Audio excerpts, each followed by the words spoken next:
2 ലക്ഷം സർജറിക്ക് മാത്രമായിട്ട് വേണല്ലേ? രണ്ട് സർജറി ഉള്ളതുകൊണ്ടാണ്. അത് പെട്ടെന്ന് ചെയ്യാൻ പറഞ്ഞിട്ടുണ്ടോ? പെട്ടെന്ന് ചെയ്യാൻ പറഞ്ഞാൽ എത്രയും പെട്ടെന്ന് ചെയ്യാച്ചാ അത്രയും പെട്ടെന്ന് ചെയ്യാനാണ് പറഞ്ഞത്. കാരണം ഇനി ഇൻഫെക്ഷൻ കൂടിയിട്ട് എല്ലിലേക്ക് ബാധിക്കും.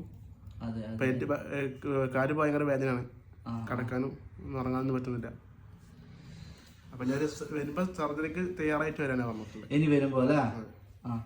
ഇത് സുഫൈലിന്റെ ഭാര്യയാണ്, സൽമ എന്നാണ് പേര്. സൽമയ്ക്കും കാഴ്ച ബുദ്ധിമുട്ടാണ്. ഇപ്പം അടുത്ത 2-3 വർഷം മുമ്പേ ഒരു പനി വന്നിട്ട്, ശക്തമായ പനി വന്നിട്ട് കാഴ്ച മൊത്തം ഫുള്ളായിട്ട് പോയി. അപ്പോൾ ആ ജോലിക്ക് പോലും പോകാൻ പറ്റാത്ത. നിങ്ങളെ മോളാണോ കിടക്കുന്നത്? 2 മക്കളുണ്ട്. മൂത്തോള് മദ്രസയിൽ പോയിക്കാണ്. 2 പെൺകുട്ടികളാ? 2 പഠിക്കാണ്. ഇവര് LKG-യിലാണ്. കല്യാണം കഴിഞ്ഞിട്ട് 9 വർഷമായി. ഇന്നത്തെ വീഡിയോ എടുക്കുന്നത് നിങ്ങളോടുള്ള ഒരു സഹായം ചോദിച്ചിട്ടാണ് കേട്ടോ. തീർച്ചയായിട്ടും നിങ്ങൾ സഹായിക്കണം. ഞാനിപ്പോൾ ഉള്ളത് ഷൊർണൂരിൽ പള്ളം എന്ന് പറഞ്ഞ സ്ഥലത്താണ്. സുഫൈലിനെ കാണാനാണ് ഇവിടെ വന്നത്. സുഫൈലിന് 2 കണ്ണുകൾക്കും കാഴ്ചശക്തിയില്ല, സുഫൈലിൻ്റെ ഭാര്യയ്ക്കും കാഴ്ചയില്ല. അപ്പോൾ ഉപ്പാക്കും കാഴ്ച പ്രശ്നമുണ്ട്, അനിയത്തിക്കും കാഴ്ചേൻ്റെ ബുദ്ധിമുട്ടുണ്ട്.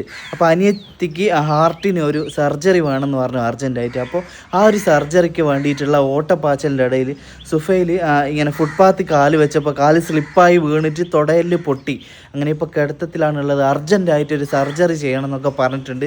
ഇവരുടെ അടുത്താണെങ്കിൽ അതിനുള്ള ഫണ്ട് കാര്യങ്ങളൊന്നും ഇല്ല. എന്നെ വിളിച്ചിട്ട് ഇക്കങ്ങളൊന്ന് വരും, നിങ്ങൾ വന്നൊരു വീഡിയോ ചെയ്തിട്ട് ആ പൈസ കിട്ടിയിട്ട് വേണം നമുക്ക് ഡോക്ടറെ അടുത്ത് പോകണം എന്നാണ് പറഞ്ഞത്. എനിക്ക് പേടിയാണ് ശരിക്കും. നമ്മൾ ഈ ചാരിറ്റി വീഡിയോ ഒന്നും ചെയ്യാത്തതാണ്. നമ്മൾ ചെയ്താൽ ഇവർക്ക് ആവശ്യമുള്ള പൈസ കിട്ടുമോ എന്നൊന്നും അറിയില്ല. നിങ്ങൾ തീർച്ചയായിട്ടും ചേർത്ത് വിളിക്കണം. ഇങ്ങനെ ചാരിറ്റി വീഡിയോ കാര്യങ്ങളൊന്നും ചെയ്തൊരു പരിചയമില്ല. പക്ഷേ ഈ ഭിന്നശേഷിയുള്ള ഇവരെ പോലെയുള്ള ആൾക്കാർ വിളിക്കുമ്പോൾ നമ്മൾ ചെയ്തിട്ടില്ലെങ്കിൽ പിന്നെ എന്തിനാണ് നമ്മൾ ഈ സോഷ്യൽ മീഡിയ അക്കൗണ്ടൊക്കെ? അതുകൊണ്ടാണ് ഇനി ഇറങ്ങി തിരിച്ചത് കേട്ടോ. നിങ്ങളെല്ലാവരും കൈവിടൂല എന്ന് വിചാരിക്കുന്നു. കാര്യങ്ങൾ നമുക്ക് നിങ്ങൾ നേരിട്ട് തന്നെ കണ്ട് ബോധ്യപ്പെട്ടോ. നമുക്ക് ഉള്ളിലേക്ക് പോവാം. ഇതാണ് സുഫൈലിൻ്റെ വീട്. അസ്സലാമു അലൈക്കും. ഇതാണ് സുഫൈൽ. എന്തൊക്കെയാ വിശേഷം? വേദന ഉണ്ടോ? ഇങ്ങനെ ഇരിക്കാനുള്ള ബുദ്ധിമുട്ടുണ്ടാവാ? ഇത്രയും നേരം കിടക്കാൻ കേട്ടോ. വന്നപ്പോ ഇങ്ങനെ കിടക്കേന്ന് ഇറക്കി വെച്ച് തരണോ? നടക്കാൻ തീരെ ആവുന്നില്ല അല്ലേ? ഇപ്പൊ എത്ര ഇത് പറ്റിയിട്ട്? 3 മാസമായോ? ഇതുവരെ സർജറി ചെയ്യാണ്ടിരുന്നതാ? ഒരു വട്ടം കഴിഞ്ഞാ?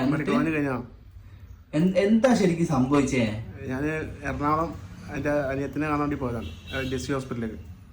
അതിനോടന്ന് ഫുട്പാത്തിന്ന് കാല് തെറ്റി റോട്ടുമ്മക്ക് പോണാ. ഞാൻ അപ്പം തന്നെ തുടയിൽ പൊട്ടി. ഞാൻ നേരെ തൃശ്ശൂർ മെഡിക്കൽ കോളേജിലേക്ക് വന്നു. അങ്ങനെ അവിടുന്ന് സർജറി കഴിഞ്ഞു. പിന്നെ ഒരാഴ്ച പനിച്ചിട്ട് അണുബാധയായിട്ട് അവിടുന്ന് നീരും ഇതൊക്കെ വന്നിട്ട് പിന്നെ ഞങ്ങൾ വേറെ അവിടുന്ന് മാറാതെ കൊണ്ട് വെസ്റ്റ് ഫോർട്ടിലേക്ക് പോയി. തൃശ്ശൂർ വെസ്റ്റ് ഫോർട്ട് പ്രൈവറ്റ് ഹോസ്പിറ്റലിലേക്ക് പോയി. അവിടുന്ന് ഒരാഴ്ച കടന്ന് ആൻറ്റിബയോട്ടിക്കും കാര്യങ്ങളൊക്കെ ചെയ്ത്, അങ്ങനെ ആൻറ്റിബയോട്ടിക്കും കാര്യങ്ങൾ ചെയ്തിട്ട് ഇപ്പോൾ ഇൻഫെക്ഷൻ കുറച്ച് കുറവുണ്ട്. പക്ഷേ അതിനുള്ളിൽ വെച്ച പ്ലേറ്റ് എല്ലിനോട് യോജിക്കാത്തതുകൊണ്ട് വിട്ട് കിടക്കുകയാണ് ഇപ്പോൾ.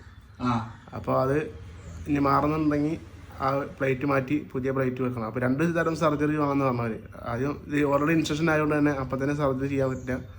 അപ്പോൾ ആദ്യം അത് എടുത്തിട്ട് പിന്നെ 2-3 ആഴ്ച വെയിറ്റ് ഇട്ട് കടന്നിട്ട് പിന്നെ ഇൻഫെക്ഷൻ പൂർണ്ണമായി മാറിയിട്ട് അടുത്ത സർജറി ചെയ്യാൻ പറ്റുള്ളൂ. പ്ലേറ്റ് വെച്ചിട്ടുള്ള സർജറി പിന്നെ ചെയ്യാൻ പറ്റുള്ളൂ. 2 സർജറി കൂടി ഭീമമായ ഒരു സംഖ്യ. എത്ര പൈസ വേണമെന്നാ പറഞ്ഞേ? 2 ലക്ഷം രൂപ അടുത്ത് വരും ഈ സർജറിക്ക് തന്നെ പറഞ്ഞു. പിന്നെ ബാക്കി മെഡിസിൻ കാര്യങ്ങളൊക്കെ വേറെ വരും. 2 ലക്ഷം സർജറിക്ക് മാത്രമായിട്ട് വേണല്ലേ? 2 സർജറി ഉള്ളതുകൊണ്ടാണ്. അത് പെട്ടെന്ന് ചെയ്യാൻ പറഞ്ഞിട്ടുണ്ടോ? പെട്ടെന്ന് ചെയ്യാൻ പറഞ്ഞാൽ എത്രയും പെട്ടെന്ന് ചെയ്യാച്ചാ അത്രയും പെട്ടെന്ന് ചെയ്യാനാണ് പറഞ്ഞത്. കാരണം ഇനി ഇൻഫെക്ഷൻ കൂടിയിട്ട് എല്ലിലേക്ക് ബാധിക്കും. കാല് ഭയങ്കര വേദനയാണ്, കിടക്കാനും ഉറങ്ങാനൊന്നും പറ്റുന്നില്ല. അപ്പം ഞാൻ വരുമ്പോൾ സർജറിക്ക് തയ്യാറായിട്ട് വരാനാണ് പറഞ്ഞിട്ടുള്ളത്. ഇനി വരുമ്പോ അല്ലേ? ഇത് സുഫൈലിന്റെ ഭാര്യയാണ്, സൽമ എന്നാണ് പേര്. സൽമയ്ക്കും കാഴ്ച ബുദ്ധിമുട്ടാണ്. അപ്പോൾ ഇവർ രണ്ടാളും ഇങ്ങനെ അത്രയും ബുദ്ധിമുട്ടിലാണുള്ളത്. തീർച്ചയായിട്ടും നിങ്ങളെല്ലാവരും ചേർത്ത് പിടിക്കണം. ഇപ്പോൾ നിങ്ങൾ എന്താ ജോലി ചെയ്തുകൊണ്ടിരുന്നേ? ഞാനൊക്കെ ചെറിയ കാഴ്ച മുന്നേ ഉണ്ടായിരുന്നു. അപ്പോൾ നമ്മുടെ കാഴ്ചയുടെ സ്ഥാപനത്തിൻ്റെ ഒരു ആളോടെ റിസീവറായിട്ടാണ് പോയിരുന്നു. പിന്നെ ഇപ്പം അടുത്ത 2-3 വർഷം മുമ്പേ ഒരു പനി വന്നിട്ട്, ശക്തമായ പനി വന്നിട്ട് കാഴ്ച മൊത്തം ഫുള്ളായിട്ട് പോയി. അപ്പോൾ ആ ജോലിക്ക് പോലും പോകാൻ പറ്റാത്ത. നിങ്ങളെ മോളാണോ കിടക്കുന്നത്? 2 മക്കളുണ്ട്. മൂത്തോള് മദ്രസയിൽ പോയിക്കാണ്. 2 പെൺകുട്ടികളാ? 2 പഠിക്കാണ്. ഇവര് LKG-യിലാണ്. 2ാം ക്ലാസ്സിൽ. ഒരു കുഴപ്പമൊന്നുമില്ല. കല്യാണം കഴിഞ്ഞിട്ട് എത്രയായി സൽമ? കല്യാണം കഴിഞ്ഞിട്ട് 9 വർഷമായി. 9 വർഷം.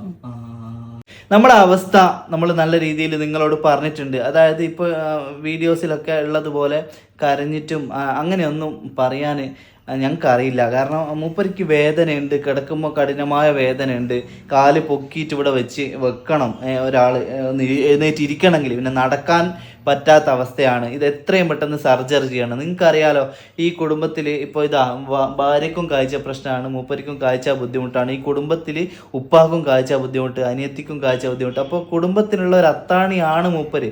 കാരണം മൂപ്പര് ഈ റിസീവർ ജോലിക്കോ അങ്ങനെ ഇങ്ങനെയൊക്കെ പോയി ഇവിടുന്ന് അങ്ങ് ഇറങ്ങിപ്പോയിട്ട് എന്തെങ്കിലും ഒരു പൈസ കിട്ടുന്ന പൈസ അങ്ങനെയൊക്കെ ആയിരിക്കും ചിലപ്പോൾ ഇവർ കാര്യങ്ങളൊക്കെ പോകുന്നുണ്ടാവുക. 2 കുട്ടികളും ഉണ്ട്, അപ്പോൾ ഒരു ഫാമിലിയാണ്. അപ്പോൾ മൂപ്പര് ഇങ്ങനെ കിടന്നു പോയാൽ വലിയ ബുദ്ധിമുട്ടാണ്. ഈ കാഴ്ച പരിമിതിയുള്ള ആളുകൾ എന്ന് പറഞ്ഞാൽ അവർ രാവിലെ അങ്ങ് ഇറങ്ങും, ഒരു വടി കൊടുത്ത് അങ്ങ് ഇറങ്ങും, പഠിച്ചവനെ വിചാരിച്ച് അങ്ങ് ഇറങ്ങും. വരുന്നത് എന്തെന്നാണോന്ന് വരുന്നത് വരട്ടെ, എന്നാലും പേടിച്ച് എവിടെ ഇറങ്ങാണ്ട് പോലെ നിന്നാലോല കാര്യങ്ങളൊന്നും നടക്കുമല്ല. അതുകൊണ്ട് തന്നെ അങ്ങനെ ഇറങ്ങിപ്പോകുന്ന ഒരുപാട് ആൾക്കാർ എനിക്കറിയാം. പഠിച്ചവൻ തന്നെ കാവലുള്ളൂ. അല്ലാത്ത ഒരു ചിലർ പോകുന്ന കാണുമ്പോൾ നമുക്ക് ബേജാറാവും, പഠിച്ചവനെ ഒന്നും ഇല്ലാണ്ട്. അതുപോലെ തന്നെ നല്ല രീതിയിൽ പുറേ തിരിച്ചെത്തണേന്ന് പലപ്പോഴും പലരെയും കാണുമ്പോൾ നമ്മൾ പ്രാർത്ഥിക്കലുണ്ട്. അതുപോലെ ഒന്ന് സ്ലിപ്പായിപ്പോയി, എന്ത് ചെയ്യാനാ, ഒന്ന് സ്ലിപ്പായി വീണ് തുടയിൽ പൊട്ടി. ഇനിയിപ്പോൾ അതിന് നിങ്ങളെ സഹായിക്കാനുള്ളൂ. ഒരുപാട് വലിയ വലിയ സഹായങ്ങളൊക്കെ നമ്മൾ ചെയ്യുന്നതാണ്. നമുക്ക് എല്ലാവർക്കും കൂടി ഒന്ന് ചേർത്ത് പിടിച്ചാൽ ഇവരങ്ങ് സന്തോഷമായിട്ട് അങ്ങ് ഇനിയുള്ള കാലം അങ്ങ് ജീവിച്ചോളൂ. 2 ലക്ഷം റുപ്യ സർജറിക്ക് മാത്രം എന്ന് പറയുമ്പോൾ മെഡിസിനും കാര്യമെല്ലാമായിട്ട് അത് വേറെ തന്നെ എമൗണ്ട് അതും വരും. പിന്നെ ആ സർജറി കഴിഞ്ഞപാട് പുള്ളിക്ക് ഒരു ജോലിക്ക് പോകാനും അതിനൊന്നും അതും ആവുമല്ല. അപ്പോൾ അതിനൊക്കെ കണക്കാക്കിയിട്ടുള്ള നമ്മളൊരു സംഖ്യ, ഇപ്പോൾ ഒരു ഫിഗർ അങ്ങനെ ഒന്നും പറഞ്ഞിട്ട് പൈസ പിരിക്കുന്നൊന്നും അല്ല. 2 ലക്ഷം മിനിമം ഇവർക്ക് വേണം. അതിൻ്റെ മുകളിൽ എത്ര കിട്ടിയാലും അവർക്ക് ആവശ്യങ്ങളുണ്ട്. തീർച്ചയായിട്ടും നിങ്ങളെല്ലാവരും ഒന്ന് മനസ്സ് വെക്കണം. കയ്യിൽ നിന്ന് ഒരു 10 രൂപയെങ്കിൽ 10 രൂപ തന്നെ. ഇപ്പം എൻ്റെ അടുത്ത് അത്രയല്ലേ ഉള്ളൂ, അതെങ്ങനെ അയക്കുക നിങ്ങൾ വിചാരിക്കരുത്. ആകുന്ന പോലെ എല്ലാവരും സഹായിക്കണം കേട്ടോ. ഇതിൽ കൂടുതലൊന്നും നമുക്ക് പറയാൻ അറിയില്ല. നമ്മൾ പറയുന്നത് ജെനുവിനാണ്, 100% ജെനുവിനാണ്. ഇവർ അത്രയും അർഹമായ ആൾക്കാർ തന്നെയാണ്. നിങ്ങൾക്ക് എന്നെ വിശ്വാസം ഉണ്ടെങ്കിൽ തീർച്ചയായിട്ടും നിങ്ങൾ ഇവരെ സഹായിക്കണം. അപ്പോൾ ഡിഫറെൻ്റ്ലി ഏബിൾഡായ ഇവരെ പോലെയുള്ള ആൾക്കാർ സഹായിച്ചില്ലെങ്കിൽ പിന്നെ നമ്മൾ ആരെയാണ് സഹായിക്കുക? തീർച്ചയായിട്ടും നിങ്ങളെ മനസ്സ് നിങ്ങൾ അതിനു വേണ്ടി ഇറങ്ങണമെന്ന് മാത്രം എല്ലാവരോടും പറയാൻ കേട്ടോ. വേറെ ഒന്നും പറയാനില്ല. നിങ്ങൾ ഗൂഗിൾ പേ നമ്പർ കാര്യങ്ങളൊക്കെ ഇതിൽ കൊടുക്കാം. എനിക്ക് അറിയില്ല എത്രത്തോളം ഇത് ആളുകൾ എടുക്കൂ, എത്രത്തോളം നിങ്ങൾക്ക് ഫണ്ട് കിട്ടും എന്നൊന്നും അറിയില്ല. കാരണം നമ്മൾ ഇതിന്റെ മുമ്പ് ഇങ്ങനെ അങ്ങനെ ചാരിറ്റി മേഖലയിൽ പ്രവർത്തിക്കുന്ന അങ്ങനെ വീഡിയോ ചെയ്യുന്ന ഒരു ഇതൊന്നും അല്ല, ഫണ്ട് കളക്ഷൻ ഒന്നും ഇല്ല. പക്ഷെ നിങ്ങൾ വിളിച്ചിട്ട് നിങ്ങൾ വന്നിട്ട് പൈസ കിട്ടിയിട്ട് എനിക്ക് ഓപ്പറേഷൻ ചെയ്യാൻ പോകണം എന്ന് പറഞ്ഞപ്പോൾ അല്ല, എനിക്കൊന്നും നിങ്ങളോട് പറയാൻ പറ്റാത്ത അവസ്ഥയാണ്. അതുകൊണ്ടാണ് ഓടി വന്നത്. എന്തായാലും നമുക്ക് ശ്രമിക്കാം. വലിയ വലിയ പൈസക്കാരൊക്കെ ഒരുപാട് ആൾക്കാരുണ്ട്, ഒരുപാട് ആൾക്കാരെ സഹായിക്കുന്നു. അവരൊന്ന് വിചാരിച്ചാൽ ഇവരെ കാര്യങ്ങളൊക്കെ അങ്ങ് സോൾവ് ആയിക്കോളും. അപ്പോൾ തീർച്ചയായിട്ടും നിങ്ങൾ എല്ലാവരും കൂടെ നിൽക്കുമെന്ന് എല്ലാവരോടും പറയാം കേട്ടോ.